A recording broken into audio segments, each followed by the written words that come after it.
Yeah, why don't we go ahead and kick it off? Hi, everybody. Thanks for joining us. My name is Daniel Holter. This event is kind of hosted by the Agitare community. If you're not familiar, Agitare is a community of practice for a number of different methods, but I like to say in the domain of a facilitator guiding participants through a complex process to produce unexpected results, usually with some kind of aim in mind. That can be design thinking, futures, it can be wordly mapping. There's a lot of practices that fit into that domain. Systems thinking is another example. And we mostly occupy a Slack space where we engage in conversations and share resources and talk about synchronous gatherings that we are planning or have recently engaged in as a way of combining, perspectives and insights to further our growth as competent practitioners of these methods. The central idea being that when you're trying to do something complex, it isn't the method that does the work, it's the competent practitioner. And you wield methods like a motorcycle rider might ride a motorcycle in a race, right? The method there being the motorcycle. We're here to talk about System 3 with Michael Dila. Thank you so much for joining us, Michael. And I'm going to hand it over to you to give us a quick intro on who you are. Make the case for why we should even be listening to you, and maybe give a quick intro to how you would describe System 3. Yeah, thank you. So let me give you, always tricky when one is trying to give an around the world kind of snapshot of who one is. So let me give the shortest version I can try that seems relevant. So I am a lifelong student, and I move both slow and fast. So I graduated high school in 1980. It was 1990 when I received my bachelor's degree. I spent a lot of that time in and out of school, much of it working. I worked in a couple of different kinds of factory, mostly restaurant work. But was also a DJ, and all of that, is stuff that I draw on. But when I finally got my first degree, I was a double major in philosophy and political science.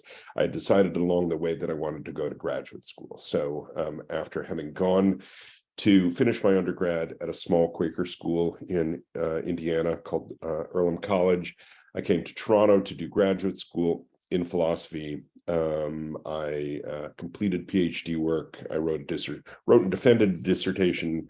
There's a longer story for another day on all of that. And in the last year of my doctoral program, I had decided that I was going to leave academia for a variety of reasons. But the biggest ones were that the further I went in my graduate career, the narrower I was forced to be in my focus.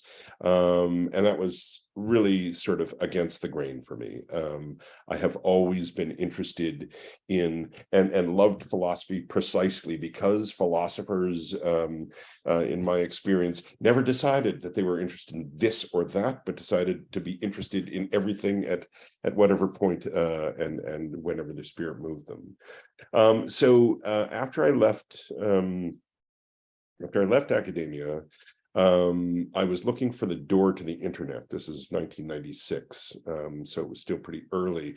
But I had become kind of interested in the internet, as lots did, and wondered, hey, like, could one work in on whatever the right way of saying it was in the internet? Anyway, I through a variety of means stumbled into a design firm. And I was offered a job, and 9 months after I joined the firm, I became the creative director of the firm, and 9 months after that, myself and a partner bought the firm. And I had a series of design businesses over 10 or 12 years.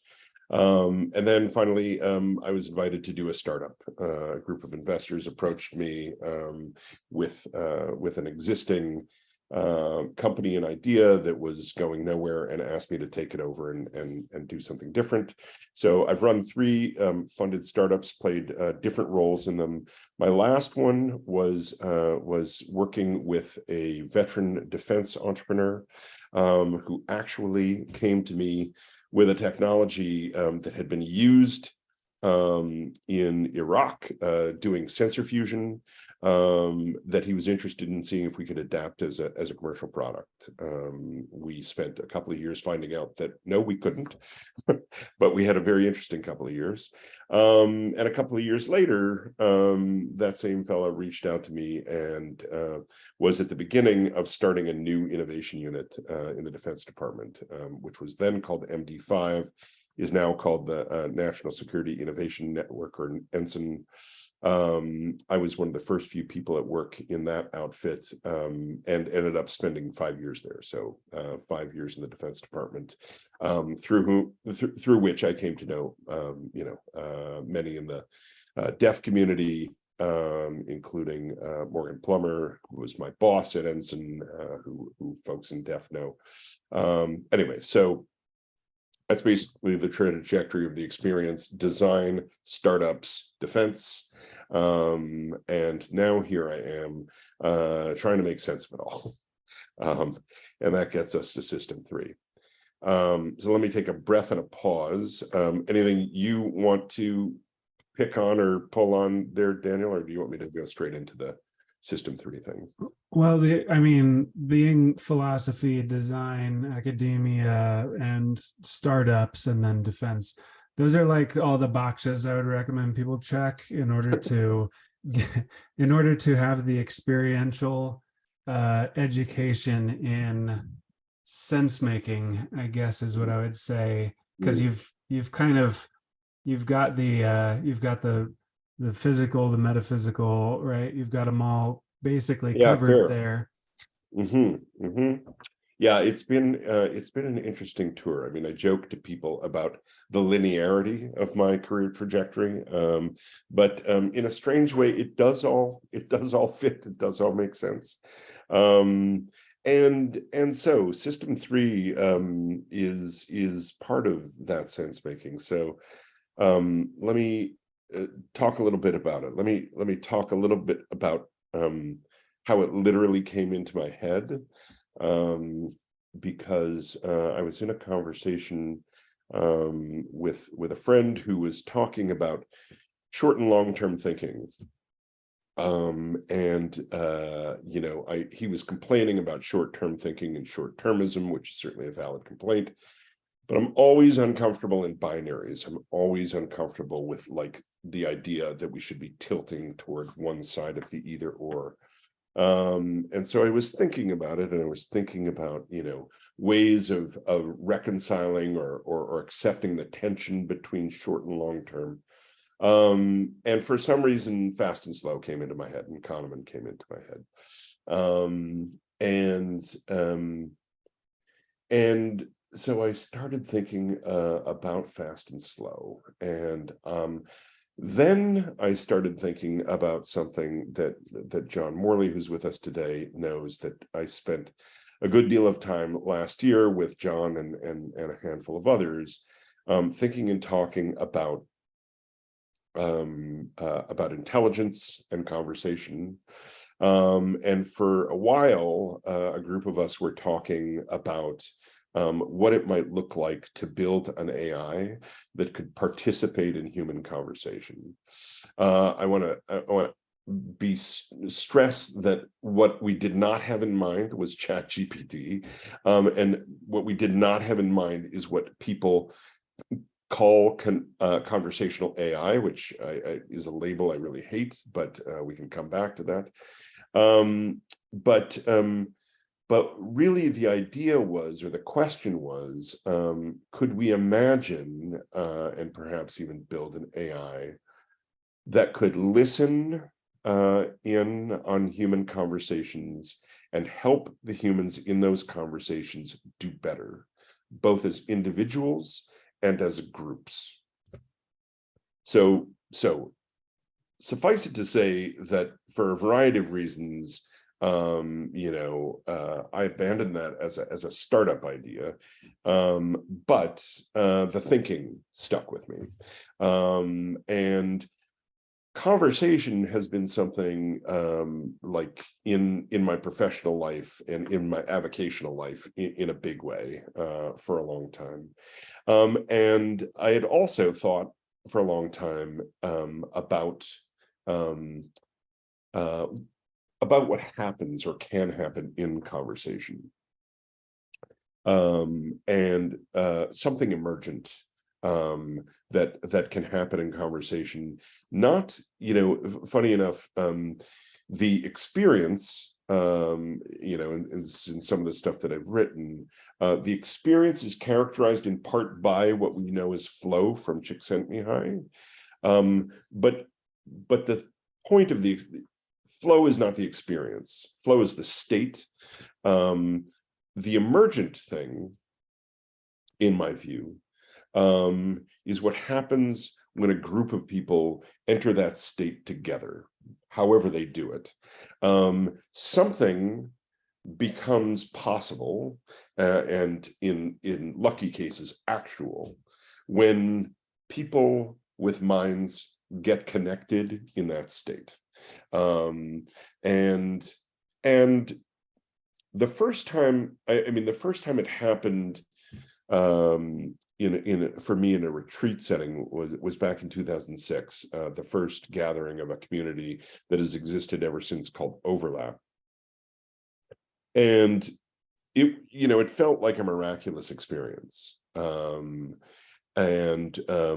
this was the first time this gathering had happened. And it was electric, and it was addictive, and I needed more of it. And I said to the group at the end of the gathering, hey, this has to happen again. And I raised my hand to be part of making it happen. And about 3 months later, the folks who had organized the initial one reached out and said, hey, were you serious? And I said, absolutely.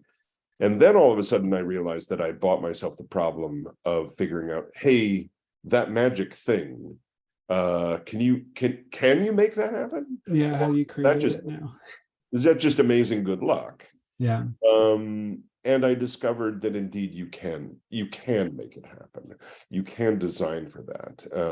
It is a very interesting, the facilitators on this call, and I know there are many in the community, know, I'm sure some or all of what I'm talking about. Anyway, in the light of the AI conversation work, I started thinking more clearly that experience in conversation, that emergent thing in conversation, is intelligence, is a kind of intelligence. And then thinking back to Kahneman, I thought, hey, that's not a phenomenon that got any attention in Kahneman and Tversky's work. I love their work. This is not in any sense meant to be critical of their work, just wasn't what they were looking at. But as it turns out, I think the intelligence that emerges from conversation is really important to look at, because I think that kind of intelligence, and only that kind of intelligence, is capable of dealing with complexity. And I think that, interestingly, and I was having a conversation with about this with someone yesterday, Kahneman certainly understood this. Kahneman and Tversky certainly understood the phenomenon of what I'm calling System 3. They described their own relationship and their own work in terms. They just never looked at it as an object of interest or study beyond what they were doing, and who knows why. Kahneman is still living, and I hope one day to be able to ask him. But anyway, so that's where it started. So I want to pause you there. You've hit on a couple of points that I think are really interesting. At just sort of in the defining of how we know potentially when system 3 thinking is happening. First off, you alluded to the relationship between Kahneman and Tversky. I found Michael Lewis's The Undoing Project a really enlightening kind of exploration of that relationship in particular. And one of the things I've been thinking about is facilitated conversations or unfacilitated, because it can happen without a facilitator role present, right? I've been thinking about it in terms of like an assemblage, which comes from the assemblage theory, right? The idea that when these independent bodies are in a type of coherence, when they achieve a certain type of resonance, something happens that is not possible them separately, that couldn't happen, for example, asynchronously, right? And I just posted recently on the topic of meetings. When you're doing something synchronous, you need to use that tool for something complex, where mostly people are not using it for something complex. They're using it for something that asynchronous tools would be fine for. Sure. So one of the reasons I wanted to get into the system 3 potential, I'm saying it as a separate form of processing almost, or a separate form of generative process, is to be able to articulate the difference between when we should be using, for example, system 3 versus tasks that are fine for system 1 and 2. Another thing I heard you that kind of sparks for me is I've also been exploring the idea of intimacy, because there are conditions that have to be met in order for people to enter into that state where, and I found the concept of intimacy an interesting one. I heard it initially on the Jim Rutt show. Benita Roy and Yuvi Ivanova were talking about intimacy as becoming porous, where my identity and your identity are become sort of porous, and what emerges from the interaction can't actually be cleanly attributed to one party or another, which sounds like aligns really well with what you're describing. Yeah, 100%. So there are definitely two I words that for me highly correlate with system 3. One is intimacy, and what I mean by that, and I think this probably resonates with what you're doing with it. It's a state of openness to others, right? We can create physical intimacy, and I don't mean romantic intimacy here. I mean, like, we do this through proximity and through creating certain kinds of conditions. The retreat is a certain kind of paradigm for the creation of intimacy, precisely because it places a group of people outside of a normal context, circumscribes that context, and allows us to focus on the people close to us, right? So that's part one. And the other I word is immersion. And for sure, I think these are things that shade into each other. But the intimacy part is a thing that starts, I think, with the individual and opens up to others. Is ourselves opening ourselves to others. And the immersion is to then enter into something together, right?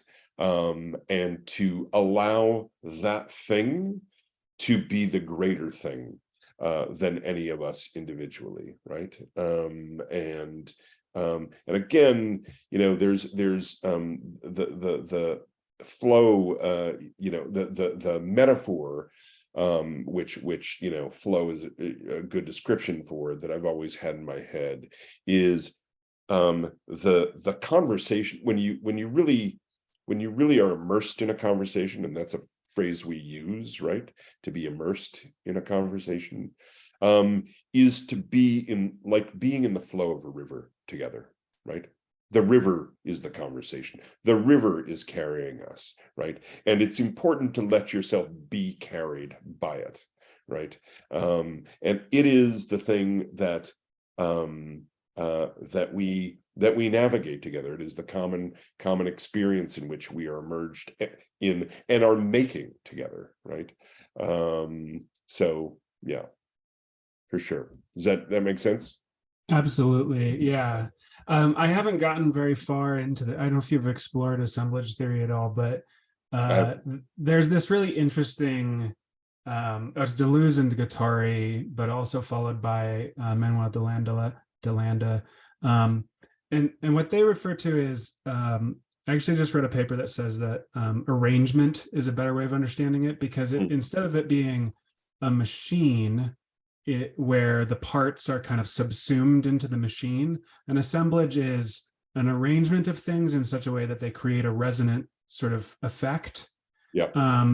And that effect they refer to as an abstract machine, but those things remain independent entities themselves. It's just during this thing, they have this relational quality that produces a machine-like effect. And it's a really interesting, it's sort of philosophical, but it also has interesting implications for when you're talking about complex processes and emergence. There's an idea that the readiness of those individual actors and them being kind of what they need to be, but also in the context that they need to be, is what creates this effect. And it has to be iterated towards, like, it has to be really carefully fostered and stewarded, right? Sure.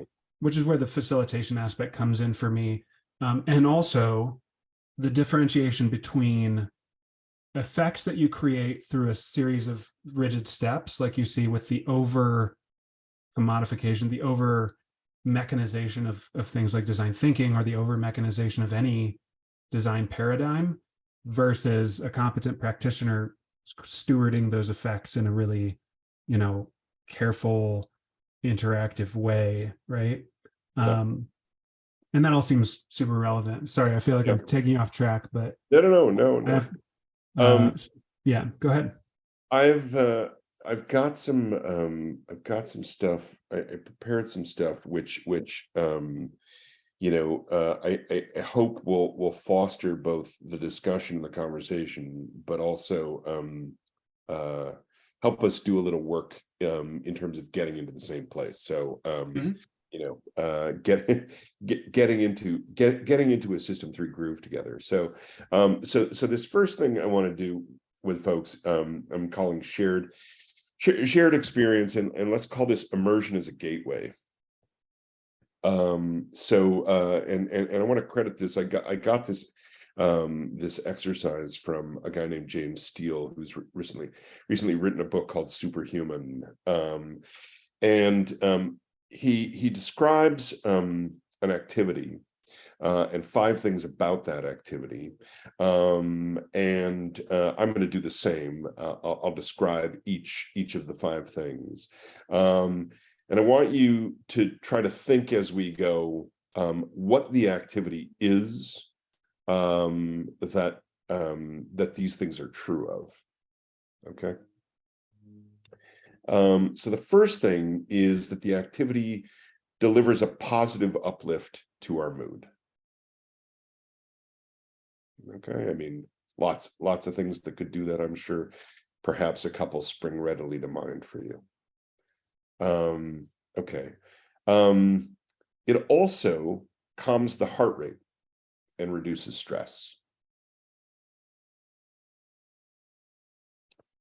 The third thing it does is develop respiratory and cardiovascular fitness. Anybody figured out what it is yet? You can put answers in the chat. It, number 4, boosts the immune system and builds resilience. Yeah, walking in nature is a good guess. Finally, it encourages cooperation and collaboration. And hint, yeah, it could be beers with friends. Mindfulness. It could be all or a lot of those things. I don't know that it isn't any of those things, but the one thing that this is, and that there's research around, is these are effects that are produced by singing in a choir. So I don't know if anyone has had the experience of singing in a choir. I sang in a men and boys church choir when I was a kid, when I was sort of 11 to 14. And I was thinking about it the other day because I was also thinking about orchestras. And in part because I was thinking about the movie Tar, recent movie with Cate Blanchett, which focuses on an orchestra conductor. But as I put these two sets of thoughts together, I thought about the ways in which choirs and orchestras are the same in certain respects and different in certain respects, right? So they're the same or they're similar, have something in common in the sense that they're groups of people making music together. One of the ways in which a choir is different, and actually super interesting, and I've been thinking about this quite a bit, is the barrier to entry in singing in a choir is actually quite low. Being a good singer, having perfect pitch, not a requirement. And interestingly, choirs make everybody sound better, individually and collectively. Even a group of untrained singers sing together under minimal direction can sing really beautifully together. There's an outfit in Toronto that has been doing work with people through choral singing called Choir. Look at it on YouTube. There are lots and lots of videos, and they bring together groups of tens to thousands, and spend a very little while teaching them to sing a song, usually a popular song, and then lead the group in singing it. And the results are kind of astounding. And I bring it up in our context because it shows you what a design can do in enabling a group of people to perform in a way together, which A, they're incapable of performing alone, and B, which allow them to make something that none of them can make on their own. And the most interesting thing of all is that, in this experience, you discover something, that there is something that you can make that you had no idea that you could make. That this sound that you can make with others is something that you might not have known was in you. And that's a really powerful experience.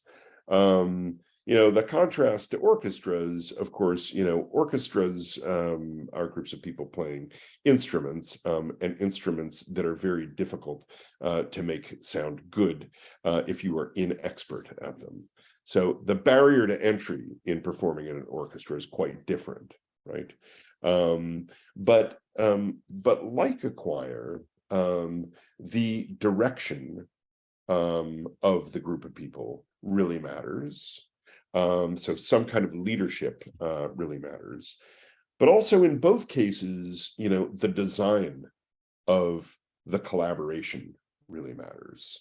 And these are not examples on the one hand of system 3 thinking, but they are examples of things that are only possible through a certain kind of attuned collaboration, and coordination and cooperation. And there is an analogy to system 3 in the shape of that kind of behaving. So back to your question about, how do we know that we're engaged in system 3? Well, we're very rarely alone when we're engaged in system 3. I would make an argument that reading, and other experiences with a narrative complexity can bring us into system 3, even on our own. But that's again, sort of dependent, I think, on becoming immersed in whatever the thing is. Yeah, go ahead. There's a really interesting aspect, because I've also sung in a number of choirs. When you're talking about becoming immersed, there's even as either an analogy or even as a literal, description of that type of immersion. One of the attributes when I think about how do I know if I'm participating correctly how do I know if I am resonating correctly with the people around me? It's actually when you can't quite hear yourself separate from others, right? So it's where the difference between me and the people around me becomes diffuse, and I can no longer identify my voice outside of which harkens back to that, that concept of intimacy as creating that, things are emerging that aren't quite me and aren't quite you, but there's something entirely separate. They're us combined. So it's a really striking analogy, I think.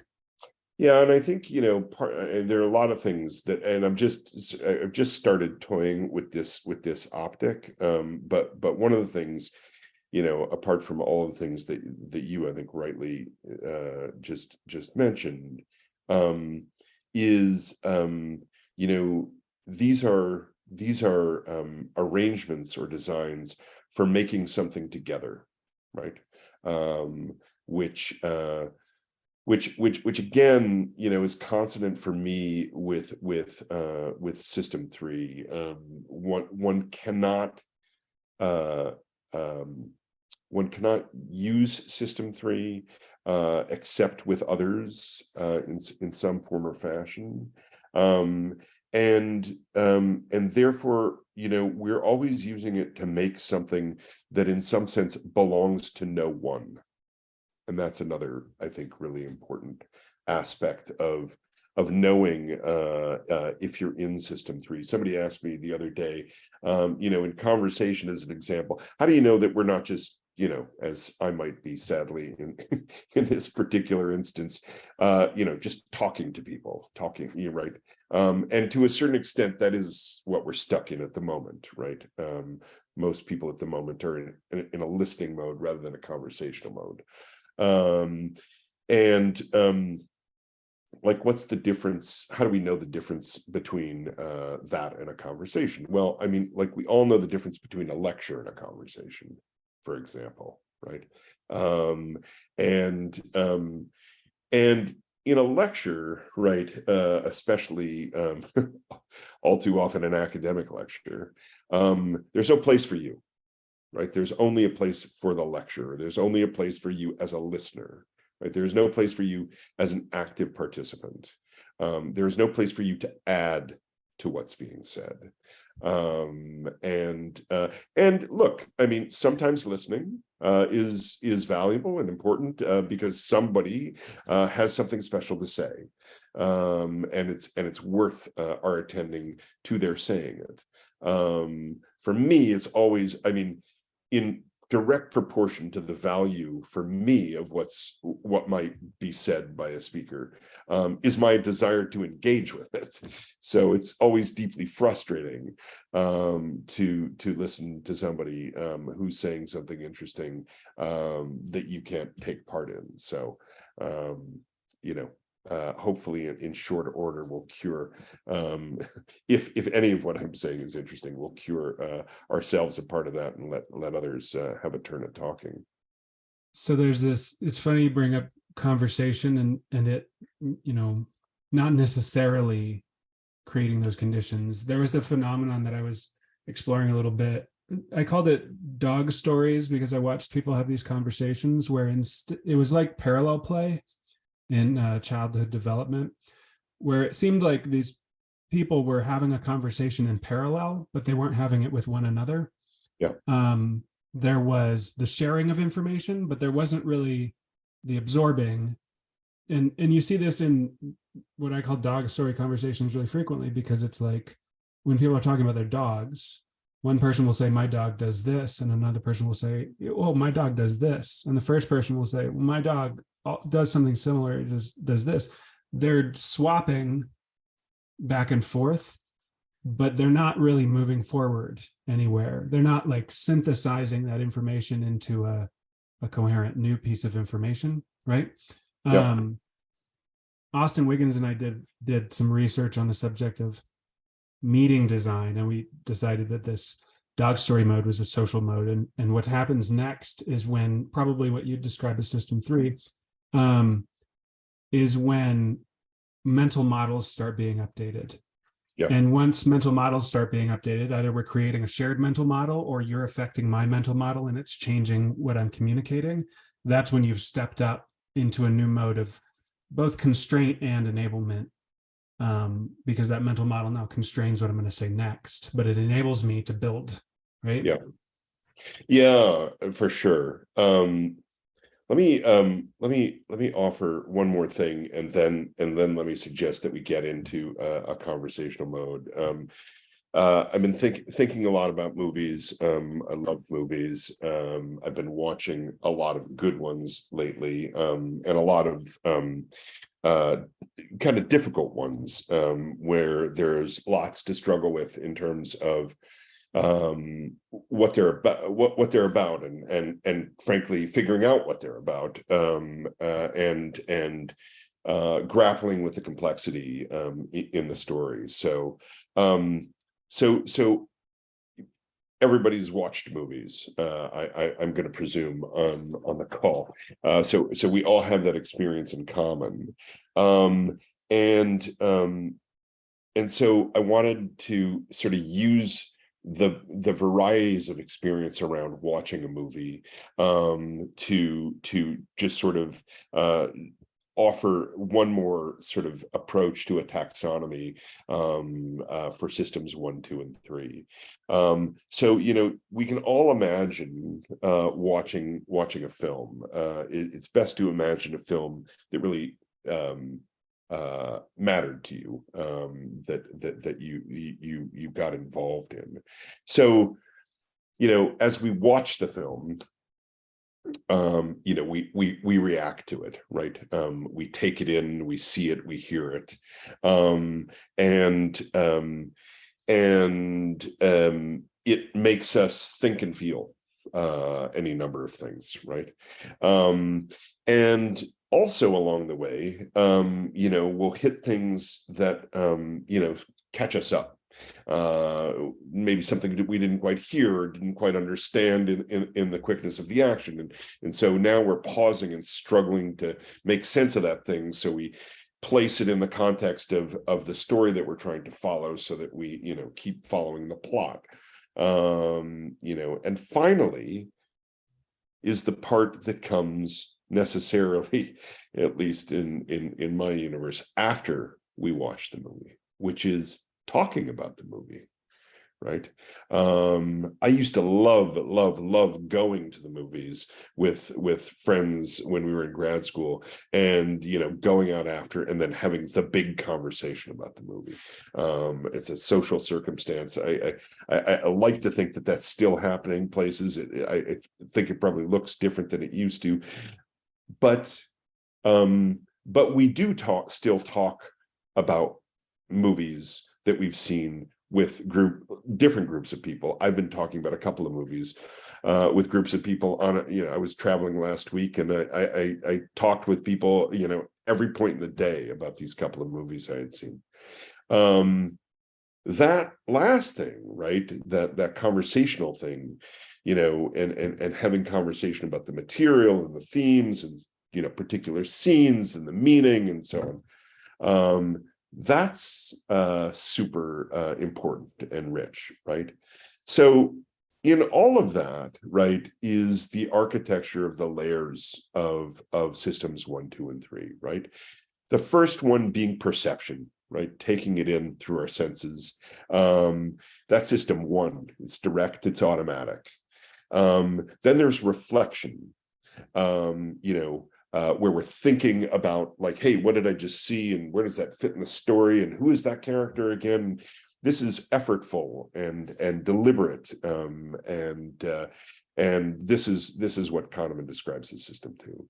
And finally, there is the interactive, right? The conversation, and that is often characterized or experienced as flowing and playful, right? We're in this together now, trying to figure it out, right? I mean, it's, did you see what I saw? What did you think that meant?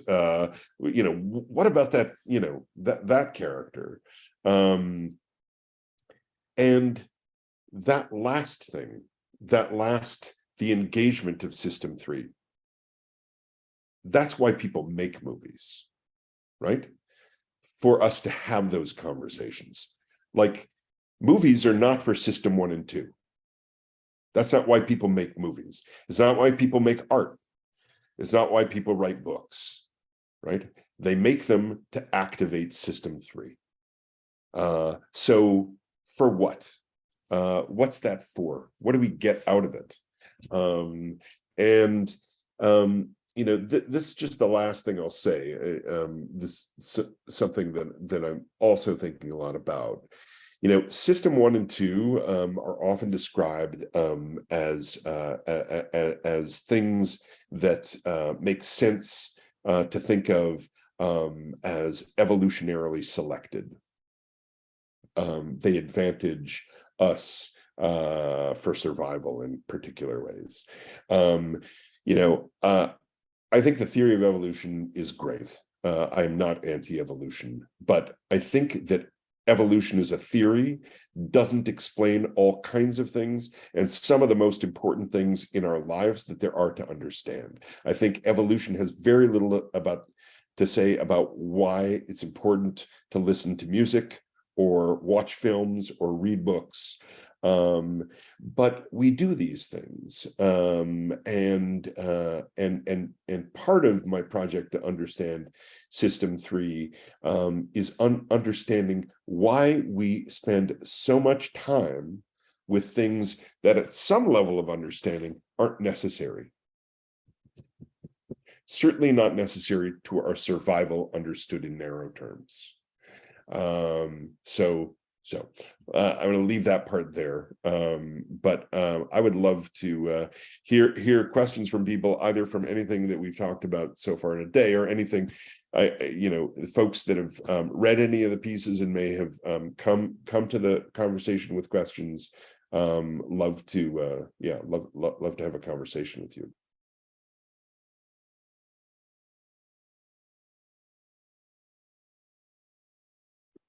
Michael, I just offer a thought. Having had lots of conversations over the last year, I'm loving where this is landing. I can see the complexity of those conversations, but now they're coming to something that's very tangible, simple, actually. So that's always a joy to see that happen. And I'm sure if we dug into it, it's probably an exact proof point for what you're talking about, which is what I want to think about. Yeah, John and I have done a lot of talking over the last year, learned a ton from each other and together. And John has brought me into conversations with amazing folks, which again, this is what I live for. Conversation for me, it is so essential to how I learn. And part of that is of learning what isn't in your own head, right? Learning what didn't come through your own eyes. You can only learn that in conversation with others.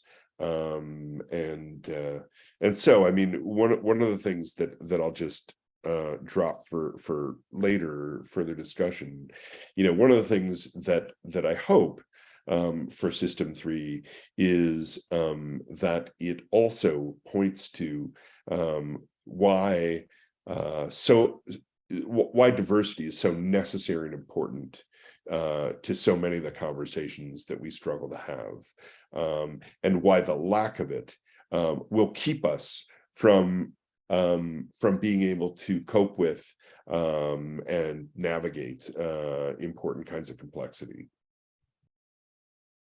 I think what you just said actually relates to John Malner's interesting point in the chat, where he says immersion feels like synchronization or rhythm, intense listening, a lot of yes and type of building. That rhythmic alignment.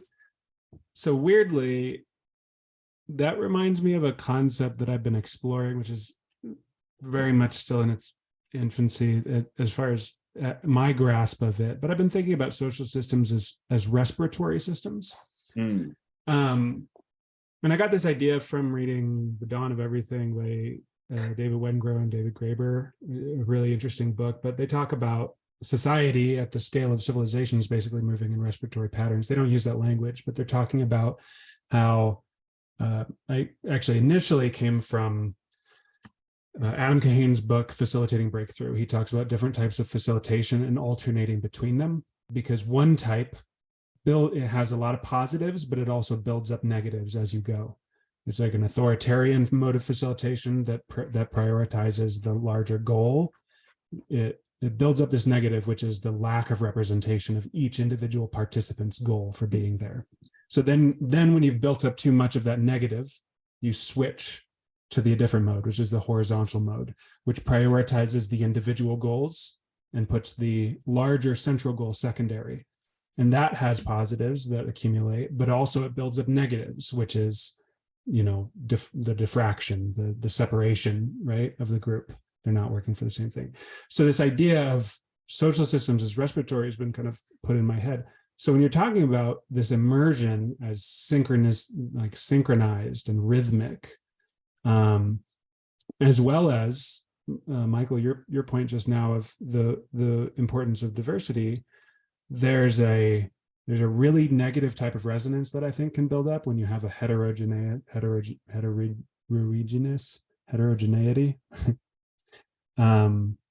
or when you have homogeneity in a group. Yeah. There's a lack of that push and pull, right? That's building sort of a resonant frequency over time.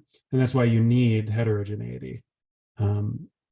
It helps facilitate divergence. Sorry, that's just I think that's related, the resonance and the rhythm. Yeah, I mean, I do too. I mean, I like another way to make a point about diversity, is if you want to understand complex systems, probably not good to only have chemists. Yeah. Question, right? Nothing wrong with chemists, right? A lot of valuable tools there. But there are a lot of things that chemists don't have, right? In terms of what that discipline gives you tools to see, right? So again, so much of the complexity that we find in all kinds of important problems is social complexity,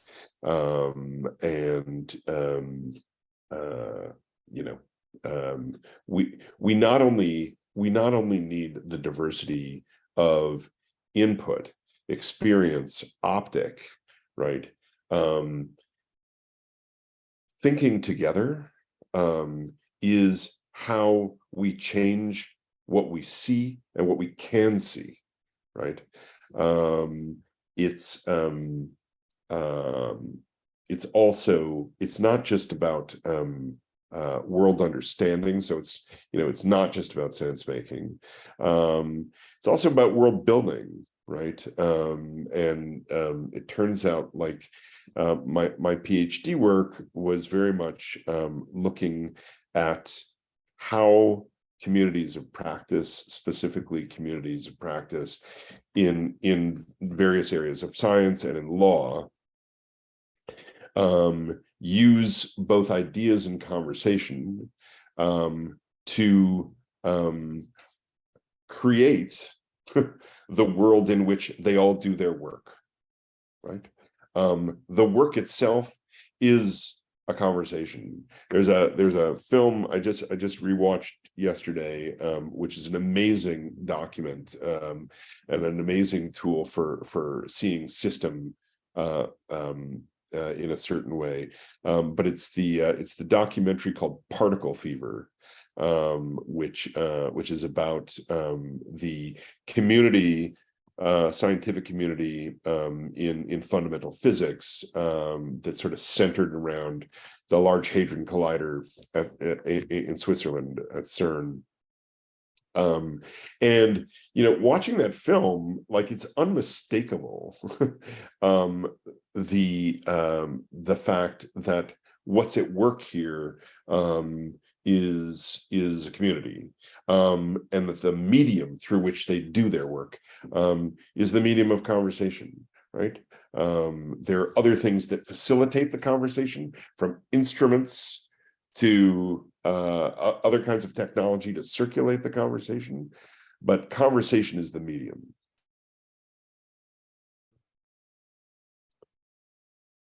Other thoughts? I want to see if somebody else has something before I jump in again. I feel like I've had a lot of airtime here.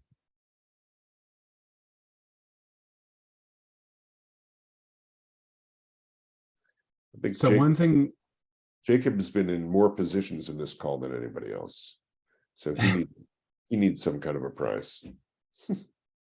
Absolutely. What you just referred to sounded to me like the difference between, like, the scientific approach to trying to discover some sort of fundamental truth and building truth together, which was the central theme that I got from the book Designed for the Pluriverse, which I found to be a really enlightening read, especially when you start to apply it to schools of thinking that have a sort of they impose themselves on other realities, right? Which is I think a habit of the scientific community, to say that they have a claim, right, on truth and reality, which is a bit colonizing in a number of respects, right? But I found the book Designed for the Pluriverse, this idea that ontology is, it's pluriverse because there are multiple ontologies operating in parallel. And instead of the idea that we are seeking to discover them by bringing people together, you are, doing the work of world building, as you put it.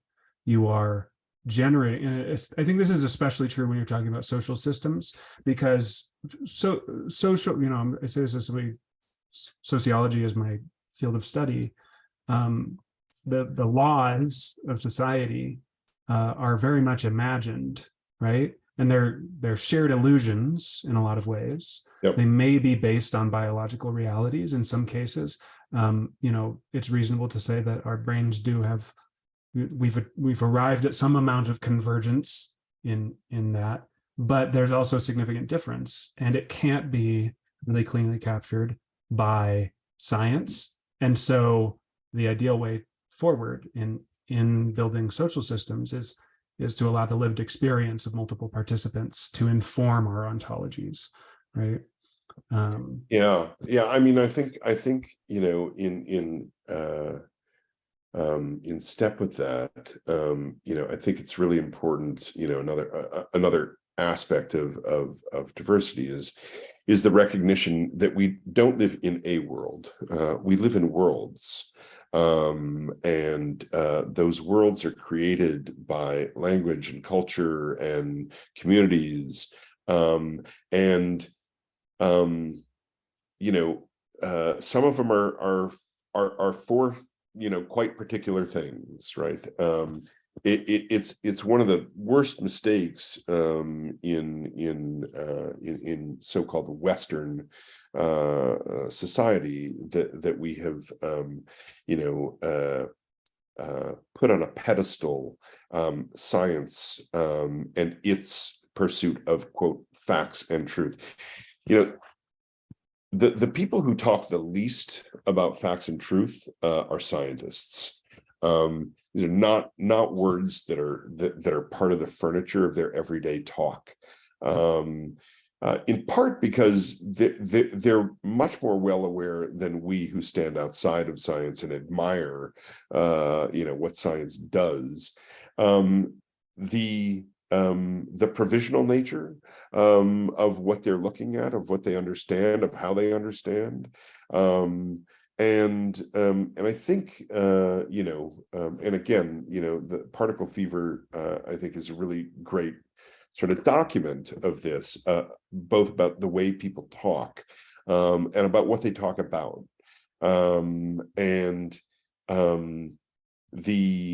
The desire, I mean, this, especially demonstrated in that film, this almost spiritual desire that is expressed by lots of scientists is the desire to understand, right?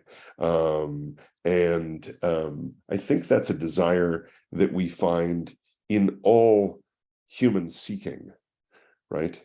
And human seeking takes a lot of different forms. It has a lot of different languages. It has a lot of different cultures. Different kinds of truth belong to those modes of seeking. We don't have to see those things as in conflict with one another. They're not necessarily all compatible. They're not necessarily all coherent. They don't make a coherent whole, but that's okay. The sounds, well, I'm not going to go back to the orchestra analogy, but I think again, insofar as I think that System 3 for me points to a kind of intelligence that we're not paying enough attention to. I think, a bit like it is in Kahneman, particularly in Thinking Fast and Slow, but from what I've been able to glean of their work in general, this thing staring them at the face, right? The genius in their work is this fact that they both described, as well as lots of people describing about them, that they shared a mind. That's a beautiful thing. They both talked very explicitly about how there was no way to think of their work as the part that was Danny's and the part that was Amos's. They recognized that their work wasn't possible without each other. That truth about thinking, especially at that kind of high, Olympic class level, really, really important to see that is not the work of minds in isolation, but minds in communion, right? And if we get nothing else out of the work I'm trying to do on System 3, understanding that we have that need of each other, right? And I hope that, not to think of that need in instrumental terms, right? Like we need each other to survive, or we're not going to figure it out. We need each other to create, maintain, sustain the kinds of worlds that are worth living in, right? This is something we're, not always doing a great job at. And if we're going to figure out how to do better, then we need to understand that thinking together is how we arrive at, common understanding, shared world, shared values, only by being intimate, immersed, and putting our minds together, can we get to that place. So I wonder if you're familiar with the work of Nora Bateson. Yeah, this jives really well with the concepts that she pushes about, aphanopoiesis and readying, and basically tending to these pre-creative states that foster the conditions for the emergence of what you're doing. Or rather, another way she puts it is the generation of transcontextual information, right? Which is, in order for information to be transcontextual, you kind of require multiple perspectives to be feeding into the same process at the same time, right? So her practice that she's developed in pursuit of this transcontextual information emergence is the warm data labs, right? Yep. And it's a really interesting process. I've had a small taste of it with her facilitating, and it was really fascinating because it wasn't actually goal oriented. I wish we could have had time to get to the concept of games with a determined outcome, or with an outcome in mind, versus games. This is why I actually grabbed finite and infinite games off my shelf before this, is because I was reading, and the idea of games without a predetermined outcome, or that you can't look back and go, well, that's the only way that game could have gone, right? Instead, it's what emerges could not have been anticipated. But she calls the online version of Warm Data Labs, she calls it People Need People, which I find really poetic and interesting, because it's kind of to your point, what you're talking about, that we actually require this type of thinking in our lives and in our communities. And it's something that I think about a lot with regards to the Agitari community, because as I was thinking about the different modes of being, I was thinking in terms of TIMN, or tribes, institutions, markets, and networks, which is David Ronfeldt's framework. And in his framework, the tribal form, or what I call the community form, because it's a less problematic word, the community form is conversational. That's how you navigate information together. And it is the only way to generate certain kinds of effects, which is, kind of what I just heard you say. And so understanding it as a separate process from the process of individuals making sense of information that's put in front of them through system 1 and system 2, as a separate, unique process that cannot be accomplished by an individual in solitude. Yep. Speaks to the importance of, well, now I can look at my team and go, are we doing this? Does this ever happen? Right? Which I think is a really useful, way of it's a really simple heuristic to go, do I see system 3 happening on my team? How often? Right? Yeah. Yeah, no. I that's it is definitely something that I want to continue to describe in a way so that we can have just that kind of awareness. One, how often is our team active in system 3? As importantly, right? How do we turn it on? And there are lots of answers to that. I know that both Jason and Brian have questions, and Jason was raising his hand earlier, so I was going on in the chat to both of them. But Jason, maybe we can start with you and then go over to Brian. Sure, thanks. So kind of hitting on what you guys were saying, and going back to how evolution doesn't really cover the whole need, right? Like we see, yeah, we need shelter, we need food. And then hitting on communication, the way that we bond, especially in areas of games, where the overlap might be kind of interesting, looking at like the National Institute for Play, and how there are so many different types of play, and how that actually increases those bonds when you can actually get in that combined flow state. So once again, coming back to the flow aspect again, and how to kind of intentionally bring that to different areas to really make a larger impact. And then kind of off the cuff, going back to the movie thing, I don't know why it popped in this way, but it's kind of been kicking around the head a little bit. I got a vision of the Dark Crystal, actually kind of thinking about these groups that have their own harmony, and like the Skeksis and the Mystics, right?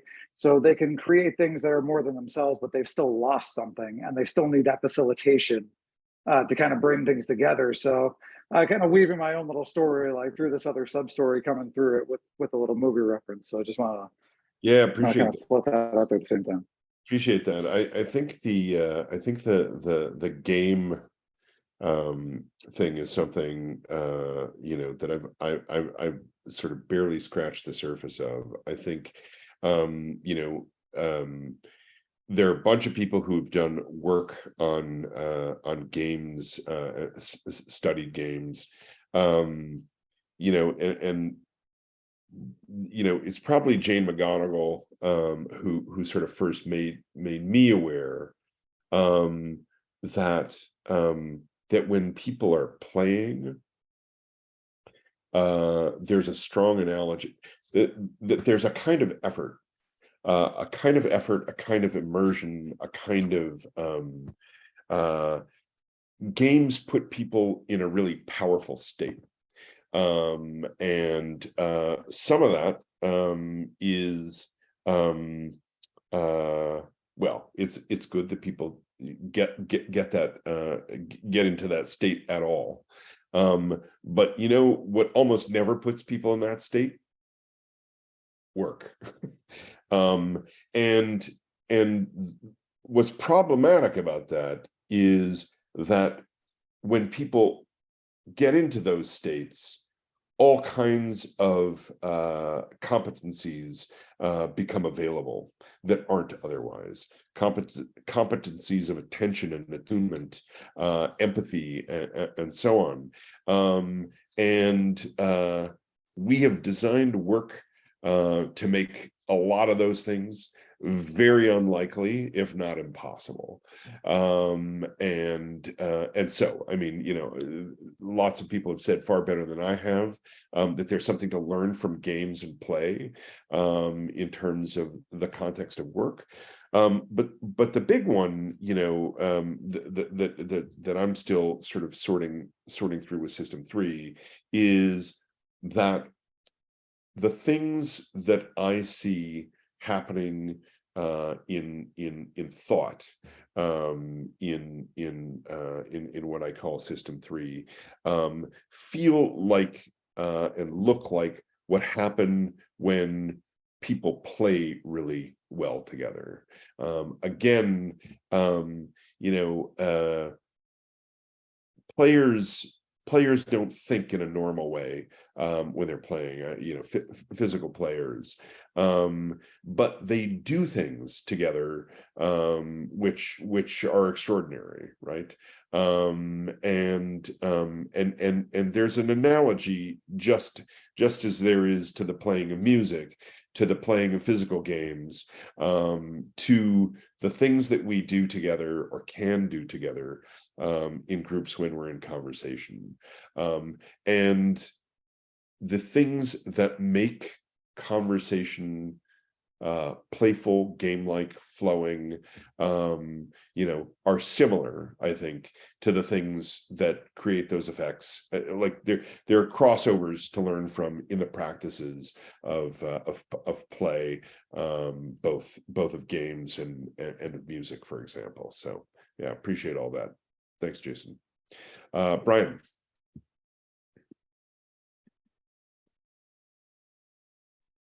All right, there you go.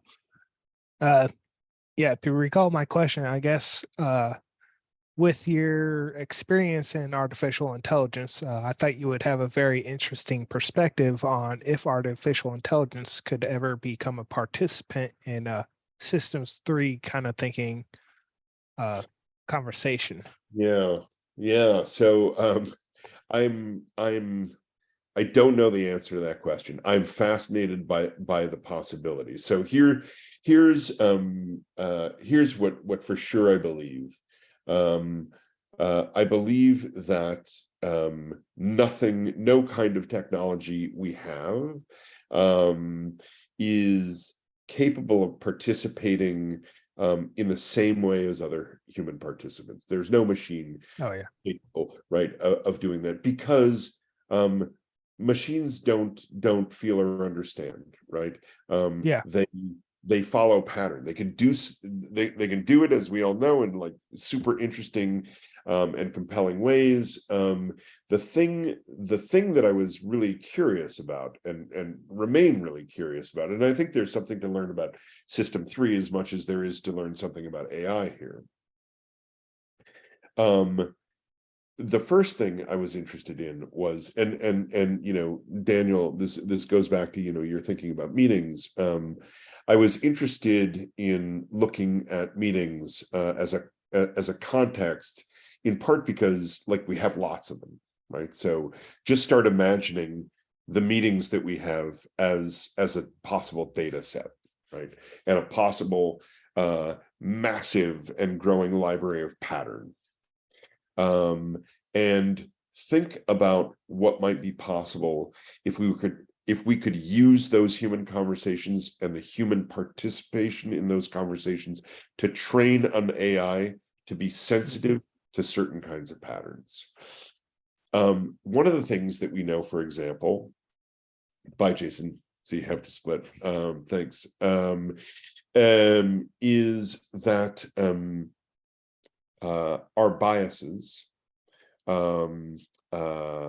some of the most important of our biases, are unconscious. So how do we overcome them? How do we come to notice them? How do we bring them into consciousness? And wouldn't it be amazing if we had an AI partner who could notice that for us, who could observe that to us, who could help us? And imagining this system, as we were talking about it with a group of people for some time, it started to occur to me that the way I wanted to think about what that system might be like, I started calling it our teacher. And it was important not to call it a teacher or the teacher or teacher, but our teacher, right? Something that we can trust to teach us as individuals, but also that is looking after us as a group. And the thing that really excited me was the idea that the diversity of our groups could teach the machine to treat us all equally, and to show us how to treat each other equally. You know, like, that's, I think, still very much science fiction, but I think, you know, as it turns out, I think that conversation itself, as a human design, is a kind of artificial intelligence, right? Already. It is, we all have some kind of intelligence, like, we really don't mostly understand how it works at the individual level. We understand the brain is part of the system. We understand that there are other things that are part of the system. But we also, I think, if everybody buys the case on System 3, and I mean, that's, you know, I didn't invent the observation. I'm calling it a certain thing for reasons, right? But I'm not the only person who's paid attention to the idea of shared thinking, distributed cognition, you know, external, you know, lots of names that lots of different people have given to it. But if we think that there's really a there, and if we think that is indeed a form of intelligence, and a vital one, right? Frankly, I would like us to see us paying more attention to the cultivation and leveraging of that kind of intelligence than the kind of, you know, powerful, impressive, but still toy intelligence that is what we mean when we colloquially, you know, refer to artificial intelligence. You know, this is still just really powerful, but fundamentally kind of dumb systems. And Yeah. like, I acknowledge their power. I acknowledge that they may turn out to have enormous value for a bunch of things, some of which we currently, you know, understand, many of which I expect we don't and will discover. But I also know that that the intelligence that humans can create by coming together in certain ways is something, frankly, far likely to be far more powerful for all kinds of reasons. Yeah, thanks for that. Yeah. That's very interesting. And yeah, I think I agree that it probably won't ever become like a participant in these kind of conversations, but if you feed it enough clean data from all the meetings and things we had, maybe it could become a tool that we use to help facilitate those kind of conversations. Yeah, I mean, interesting. You may know this. You may know this from the military context, but you know, I learned when I visited the Center for Creative Technology, which is at USC and works in partnership with ARL West, Army Research Lab West, for people who aren't in the DoD loop. You know, there's technology that's been developed there and elsewhere that uses artificial therapists in the treatment of PTSD. And here, and this, you know, this was again in the background of my thinking about what we might be able to use on a non-human artificial presence to be able to do, because as it turns out, lots of folks with PTSD don't want to tell a person because they're carrying a lot of shame about it. And the discovery was, hey, what if we were able to put them in a situation where they could interact with a clearly, you know, artificial avatar? As it turns out, people were willing to talk to artificial avatars and derive therapeutic benefit from being able to talk to someone. And here, the someone was an artificial person didn't matter, right? I think that's super interesting and powerful, and I think we should be paying attention to things like that, because I think in the context of AI, you know, and the technology, you know, that is currently being delivered, there are probably all kinds of applications like that, you know, which would be really valuable to explore. Yeah, I think that might have a lot of parallels with the service animals for therapy. Right. Right. Yeah. Yeah. I think there's an interesting thread there, because I also know that you can augment an individual's reflective capacity just using a piece of paper, right? Mm-hmm. But just the act of putting and I use augmenting systems for myself to extend my own thinking, and also create using tools, using systems thinking and these things. But what I'm really doing there, if I was to think in terms of system 1, 2, and 3, is I'm augmenting system 2. I'm increasing my reflective capacity, right? I'm just extending it further. Mm-hmm. One interesting thing about system 3 that I think it makes it distinct. Sorry, I have a dog in the background. Is actually the role that embodiment plays. Yeah. Right. So when we talk about intimacy as becoming porous and your identity becoming sort of merged with another person's identity in an interesting kind of intellectual way, I also know that you can augment facilitative practice and create conditions for that kind of becoming porous to happen using embodied exercises as opposed to purely cognitive ones, right? And when you start thinking with more than just your brain and you start thinking with your body, a really interesting example was that I saw once was making geographic location in a room mean something, and walking over to that location puts you in a certain posture in relation to the information. So by extending thinking to become embodied, that's something that we know, at least currently with narrow AI, is not a possibility, right? Mm-hmm. And I'm skeptical of that ever becoming a possibility, that an AI could ever embody anything, right? Or think with anything other than its neural network, whereas humans do have the capacity to think with our bodies. Yeah. Look, I mean, I think the just on the mind machine, on the human machine question, right? I don't have any doubt that we are going to devise all kinds of powerful, meaningful, valuable ways of teaming with machines of this kind, because we've been teaming with machines for a long time, and we have done it in ways that have made possible, I mean, all kinds of amazing and wonderful things, also some kind of terrible things, but we can't blame that. We can't blame that on the tools, and neither should we here, right? I mean, the hand-wringing we do about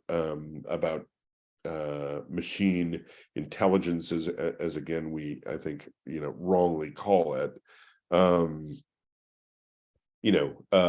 a certain point it becomes, like complaining about hammers, right? I mean, it's not the hammer's fault. The hammer just does what it's designed to do, or fails to do what it's not designed to do, right? So us standing around being shocked that a hammer isn't good for movie making, is something that's on us. I think the thing that concerns me more is, considering the great many amazing things that we could be thinking about using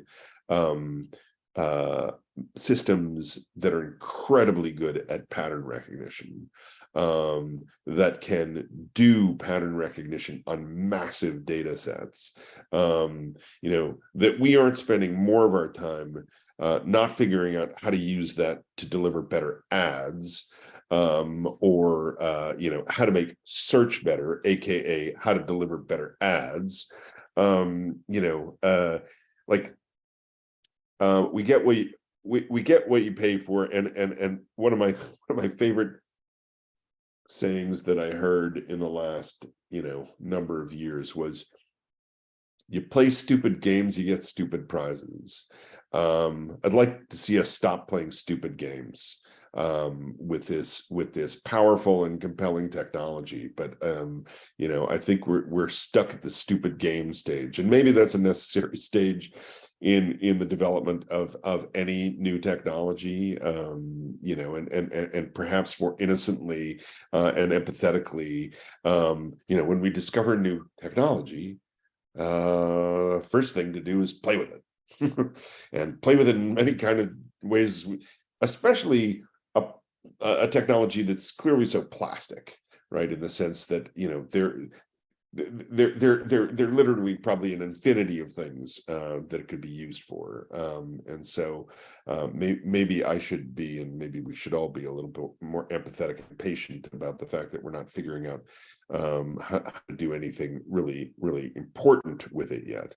But boy, oh boy, I'd much rather hear about how we're figuring out how to do something other than create better ways of advertising to people, and certain ways of taking away people's work. So somebody out there, get on that.